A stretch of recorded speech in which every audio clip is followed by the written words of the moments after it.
ఇదిగోండి పండు మిరపకాయ పచ్చడి. ఇదిగో ఈ విధంగా నూరాలి. బాగా పేస్ట్ లాగా నూరుకోకూడదండి. చక్కగా ఇది కూడా కచ్చా బిచ్చిగా ఇలా నూరుకోవాలి. ఓకే, ఇది మొత్తం అంతా చక్కగా సరిపోయింది. చింతపండు కూడా చక్కగా పూర్తిగా నలిగిపోయింది కాబట్టి ఇప్పుడు మనం తాలింపు పెడతానండి. ఇదిగోండి చూసారా, ఇది 2 స్పూన్లు మెంతులు, 2 స్పూన్లు ఆవాలు, 2 స్పూన్లు, 2 కలిపి వేపేసి చక్కగా 2 కలిపి వేపేసి ఆ రకంగా పొడి చేసేసి ఉంచుకున్నాను. ఇదిగోండి చక్కగా జాడీ కూడా రెడీగా పెట్టుకున్నాను.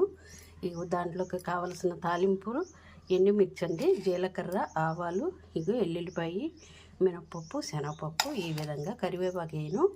అయితే ఇక్కడితో అయింది కదండి. ఇదిగోండి చూసారా, దీంట్లో వేరుశనగ అనమాట.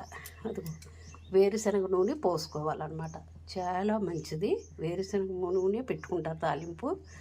ఓకే, ఇప్పుడు నేను మళ్ళీ తాలింపు పెట్టాను కూడా మీకు చూపిస్తాను నేను. ఓకే, అది చూసారుగా లైన్ బ్రౌన్, అది పచ్చళ్ళకి అనమాట. ఓకే, లైక్ చేయండి, షేర్ చేయండి, సబ్స్క్రైబ్ చేయండి.